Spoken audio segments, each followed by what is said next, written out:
Bonjour à tous et bienvenue dans un nouveau numéro de l'entretien, l'occasion de faire connaissance avec une nouvelle personnalité nantaise. Notre invité a pris la tête, la direction du musée d'art de Nantes, le tout nouveau musée d'art de Nantes.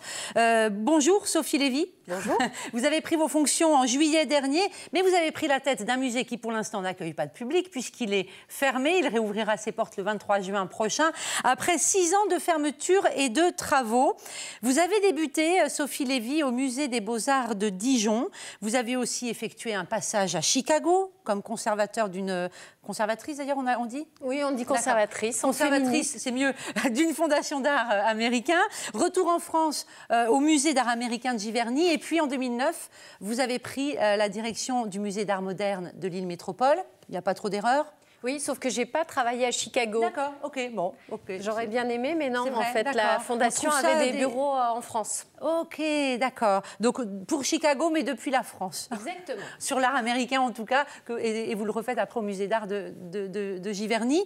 Bref, quand on regarde tout ça, on se dit Sophie Lévy est née dans un musée, mais pas du tout, en vrai, puisqu'au départ, vous avez fait HEC. Eh oui. Donc c'est une reconversion, l'art et le musée? En fait, j'ai compris en arrivant à HEC que, bon, à l'époque, je trouvais que j'avais fait une grosse erreur. À 18 ans, on doit choisir un parcours. Et voilà, quand je suis arrivée à HEC, je me suis dit, mais qu'est-ce que je fais là? Donc, j'ai utilisé les 3 années de l'école pour décider de ce que j'avais vraiment envie de faire. Et à la fin des 3 années d'HEC, je savais clairement que je voulais devenir conservateur de musée. Ah, c'était conservateur? C'était clair. Donc, mais bon, j'étais, oui. Voilà, ça m'a mis quand même un certain temps. Et puis, du coup, oui, reconversion quand même à 180 degrés. Oui, parce que du coup, ça veut dire reprendre des études, changer complètement, se diriger vers l'histoire de l'art. C'est ce que vous avez fait. Faire des études d'histoire de l'art et puis passer un concours, le concours de conservateur. Heureusement d'ailleurs qu'il y a un concours d'une certaine manière, parce que je n'avais pas d'attache avec le milieu artistique par ma famille. J'étais pas née, comme vous dites très justement, j'étais pas née dans les musées et dans le monde de l'art. Donc il fallait, finalement, le concours républicain m'a servi là, en l'occurrence, parce que bon, je l'ai eu. Oui, ce qui est pas mal. Ça veut dire que vous avez un peu bossé quand même. J'ai beaucoup bossé, mais j'étais tellement décidée. C'était devenu tellement fort que je crois qu'il aurait fallu beaucoup de choses, beaucoup d'obstacles pour m'empêcher de devenir conservateur. Et la preuve que vous ne vous étiez pas trop trompé en choisissant de vous réorienter, c'est que finalement, après, oui, votre vie, elle est au musée, quoi. Vous ne quittez pas, en tout cas dans le milieu de l'art, vous ne quittez plus ce domaine-là. Oui, et puis la particularité... En fait, ce que je voulais, je crois, c'était travailler dans un domaine qui se rapprochait de quelque chose qui me tenait beaucoup à cœur, qui n'est pas le travail d'un côté et puis la passion de l'autre, que les deux se mêlent, et là, je suis servie. Voilà. Parce que vous étiez déjà passionnée par l'art? Mais oui, bien sûr. Ça vous vient très tôt, en réalité? Oui, bien sûr. On allait souvent dans les musées avec mes parents. Mes parents n'étaient ni collectionneurs, ni artistes. Mon père est physicien de formation, mais... on adorait les musées et je me sentais toujours bien dans les musées. Voilà. Comme quoi, il fallait y rester un petit peu. Ce que vous avez donc fait. Alors, dans un article des Échos, écrit d'ailleurs par un journaliste nantais, qui date de décembre 2016, vous citiez le tableau de la Tour, le songe de Saint-Joseph, comme exemple de votre impatience absolue à voir ressurgir des réserves nantaises certains tableaux. Pourquoi avoir choisi celui-ci? En fait, j'ai rencontré ce tableau dans les années 90, bon, évidemment déjà à Nantes, et j'ai eu un coup de foudre. En fait, ça définit assez bien ce que j'aime dans les musées. Je dis toujours à mes enfants, dans la salle, tu as un ami, il faut que tu le trouves. L'ami, c'est évidemment un tableau. Et dans un musée, il est bien rare qu'on n'ait pas un ami à découvrir. Et quand on en a un, on revient lui rendre visite régulièrement, et la force de l'émotion qu'on a eue en le voyant la première fois se renouvelle. On n'est jamais lassé. Et on n'est jamais déçu. Et on n'est jamais déçu. Donc ce tableau qu'on découvre à l'écran, le songe de Saint-Joseph, vous a touché dès la première fois, au fond. Qu'est-ce qui vous touche? Alors, je l'ai analysé. Le problème des choses qu'on adore, c'est qu'on ne sait pas toujours pourquoi. C'est pas toujours rationnel, disons. Non, alors je l'ai analysé après. Je crois que c'est le vide entre les deux personnages. Il y a une sorte de... Finalement, c'est un tableau très moderne, puisque le cœur du tableau n'est ni Joseph, ni l'ange, qui d'ailleurs a les traits d'une petite fille, mais cet espace vide entre eux, et bien sûr la lumière qui les sépare, qui est cachée, mais qui pourtant est essentielle. Et la lumière, c'est bien sûr, dans le cas de la tour, c'est la lumière du Christ, mais c'est aussi la lumière de l'art, en fait, qui est toujours comme un absent.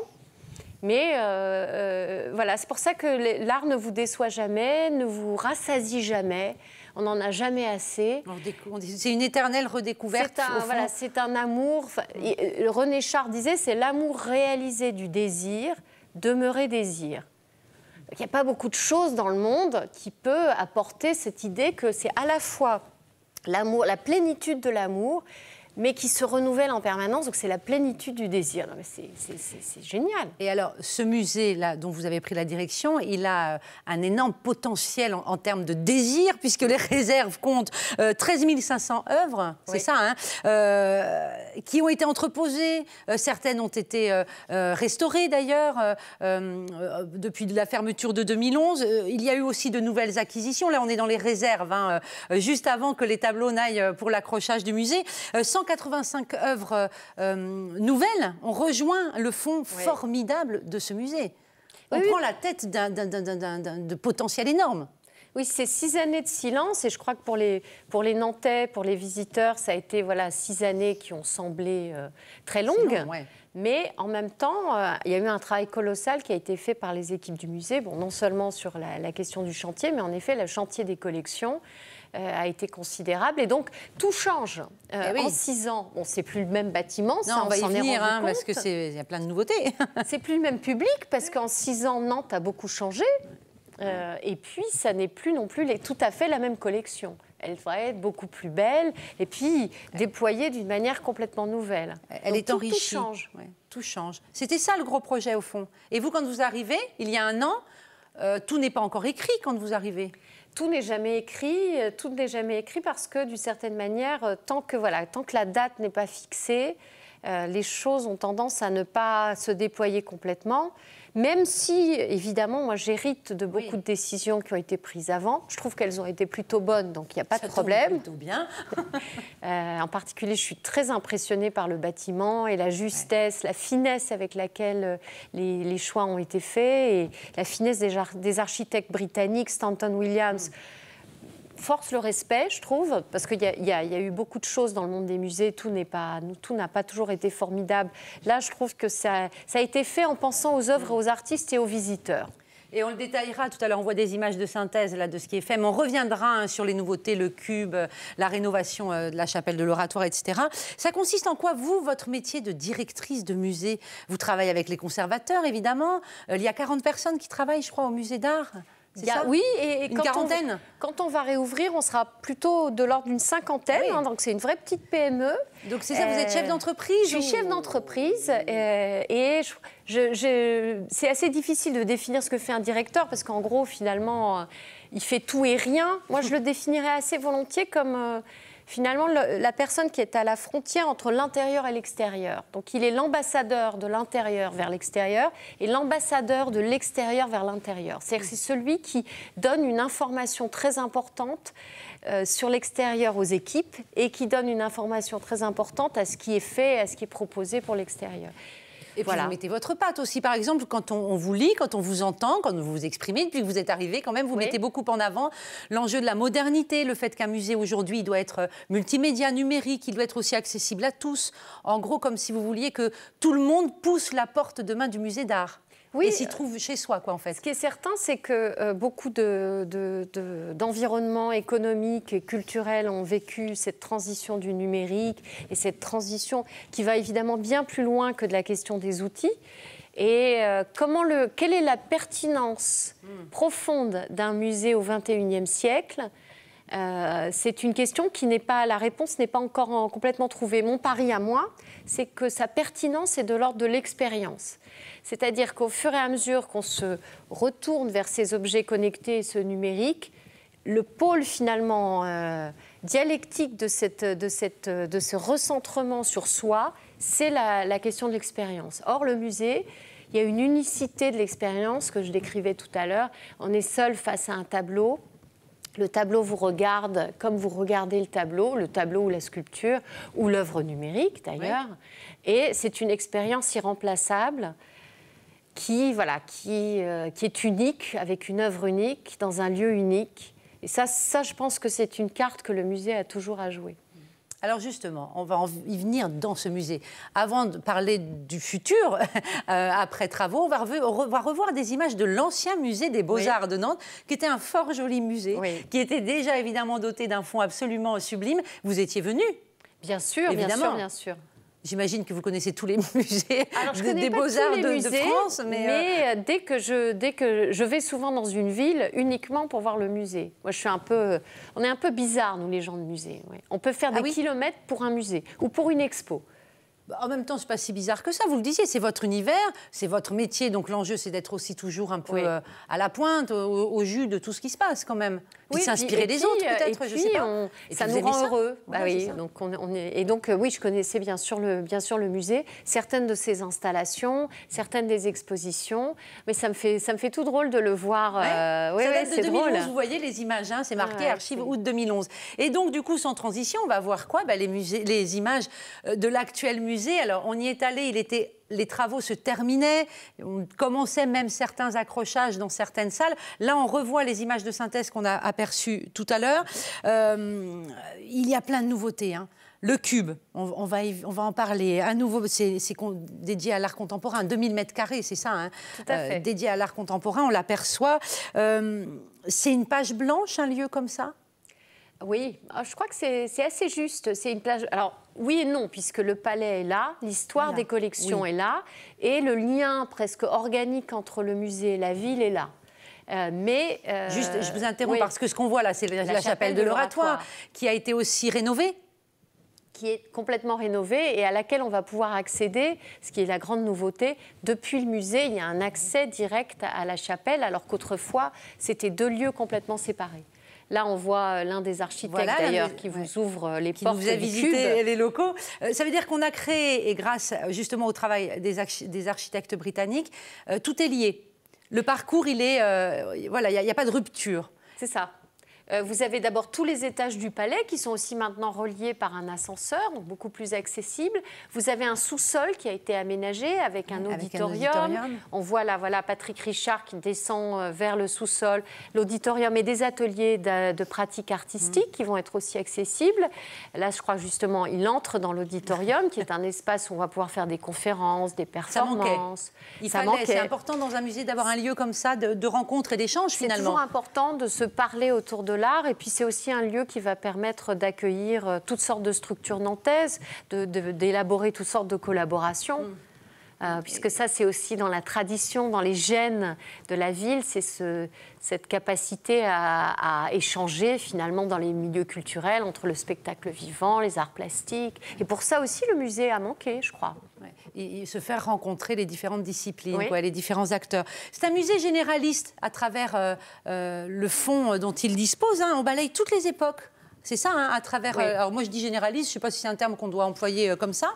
Oui, on peut dire ça, mais il est un peu moins généraliste que d'autres, parce que, par exemple, il n'y a pas d'art antique, il n'y a pas d'art décoratif. Voilà. C'est un musée de peinture, essentiellement de peinture. Même s'il y a des sculptures. Il y a quelques sculptures, il y a des dessins, qui va du XIIIe siècle à l'art d'aujourd'hui.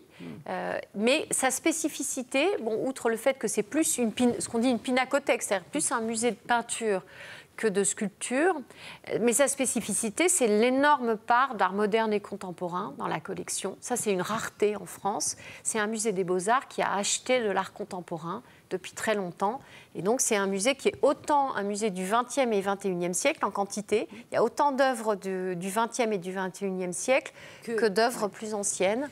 Et donc, c'est autant un musée d'art contemporain qu'un musée d'art ancien. Et ça, c'est très, très original. Et d'ailleurs, un des enjeux, c'est de faire se dialoguer aussi toutes ces périodes. Si j'ai bien compris, on va donner un exemple, mais dans une même salle, on aura, et on va en voir une image, Madame de Senones, par Ingres, et puis des toiles contemporaines à côté. Oui. Alors, je ne sais pas lesquelles, c'est pour ça qu'on ne les montre pas. Mais, c'est-à-dire qu'il y a cette envie et cet enjeu de faire se croiser les époques entre elles. Oui, donc à la fois, le parcours sera pédagogique dans le sens où on suivra les périodes pour qu'on ait quand même des repères, mais en effet, on va s'autoriser des croisements. Quand j'ai commencé dans le milieu de l'art, je raconte souvent que c'est l'art contemporain que les gens ne comprenaient pas.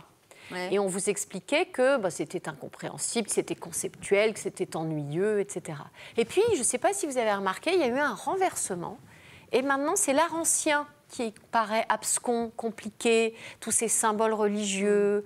Comme s'il fallait être érudit pour l'appréhender un peu. Hein. Et donc, d'une certaine manière, ça s'est renversé. C'est maintenant l'art contemporain qui nous aide à comprendre l'art ancien. Et qui fait peut-être même rentrer dans l'art un large public, parfois. Tout à fait. Un plus large public. Et par conséquent, je crois que le musée veut tirer les leçons et profiter de cette collection qui va d'aujourd'hui à hier et d'hier à aujourd'hui pour avoir de temps en temps ces petits regards. Alors, sur le Madame de Senones, c'est une commande qui a été faite à un grand artiste, Sigmar Polke.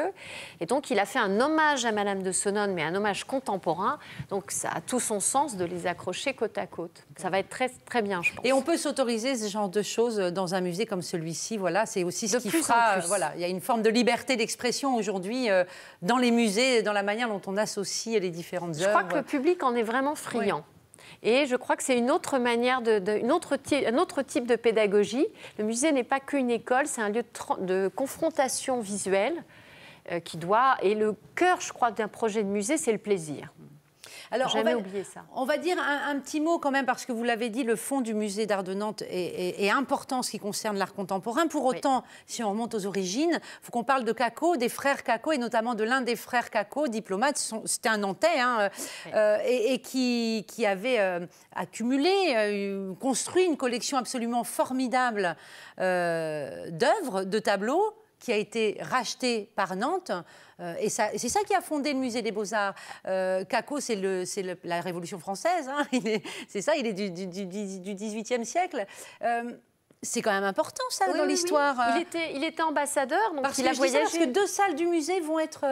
consacré. Tout à fait, à l'esprit de sa collection. Même si ces chefs-d'œuvre, on les retrouve dans tout le parcours d'art ancien. Les Latour, dont il ne savait pas que c'était des Latour, c'est lui qui les a achetés. Et donc, parce qu'il a beaucoup voyagé comme ambassadeur, il a beaucoup travaillé en Italie. Et donc, c'est ça aussi qui est formidable, c'est qu'il est nantais, mais il a amené à Nantes une dimension universelle.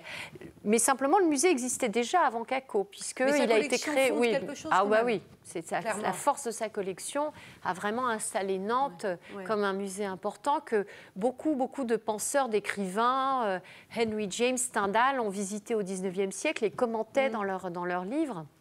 Donc on doit beaucoup aux frères Cacot. Même si le musée existait avant, c'est ça que vous vouliez dire quand même, il faut qu'on soit précis. Oui, 1801, c'est la fondation du musée, comme un certain nombre d'autres musées en France. Mais vous avez raison, 1832, l'arrivée de la collection Cacot, c'est vraiment un tournant. Et qui est vendu d'ailleurs pour des raisons financières. Hein, les descendants ne pouvaient plus... C'était à Clisson, tout était à Clisson. Et puis bon, il a fallu tout vendre. Ça aussi sur des histoires qui sont intéressantes, puis aussi pour les Nantais de comprendre comment un fonds s'enrichit d'un seul coup d'œuvres formidables. Alors le 23 juin, réouverture de ce musée d'art. Alors en même temps, c'est un nouveau musée, hein, clairement, on s'en est rendu compte. Hein, c'est un nouveau musée. Qu'est-ce qui se passe le 23 juin ? Eh bien, on ouvre bien sûr les portes. Tout sera, tous ces mètres carrés seront magnifiques. Et puis, au cœur, il y aura un certain nombre d'installations aussi. Sur la lumière et l'essence, c'est ça ? Oui. C'est un peu mystérieux. On lit ça dans le dossier de presse, on se dit, mais qu'est-ce que c'est que ce truc ? En fait, on a envie de concret, on a envie de savoir. Ce qui lie l'ancien bâtiment et le nouveau bâtiment, et peut-être ce qui lie le musée à la ville, c'est cette question de la lumière. Parce que ça a été un musée qui a tout de suite été conçu avec de la lumière zénitale. Il y a des verrières qui surmontent le musée. Il y a ce patio magnifique qui est baigné de lumière. Et ils ont beaucoup joué, les architectes, sur la question de la lumière dans le cube.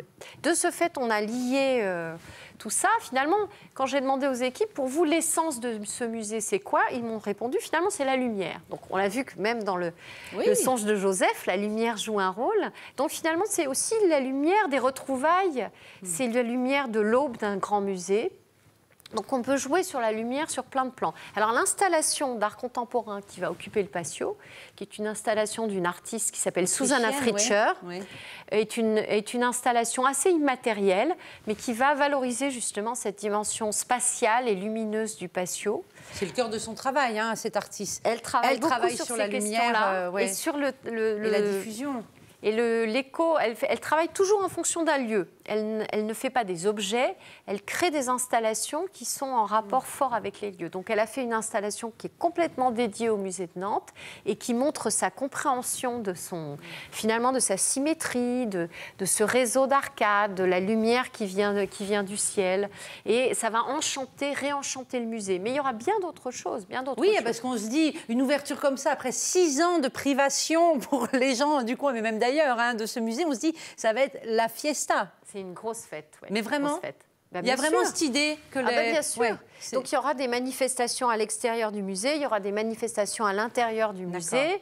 Vous voyez bien que je cherche à ce que vous nous annonciez un truc de dingue, une info nouvelle. Mais non, tout n'est peut-être pas encore finalisé dans la programmation. Non, mais ce que je peux dire aussi, c'est qu'il y aura une installation d'art contemporain. Vous savez, maintenant, il y a cette sorte de vitrine en verre sur le parvis qui fait un très joli lien entre l'intérieur et l'extérieur, qui fait le pendant de cet ascenseur en verre qui permet à tout le monde finalement d'accéder au parvis. Et dans cette vitrine, un artiste qui a fait l'école des Beaux-Arts de Nantes, qui n'est pas nantais mais qui a fait l'école des Beaux-Arts de Nantes, qui est un jeune artiste, Dominique Blais, va faire une proposition autour de la lumière, évidemment. Bien sûr, puisqu'on est sur ce thème-là de toute façon. Mais vous la découvrirez en temps et en heure.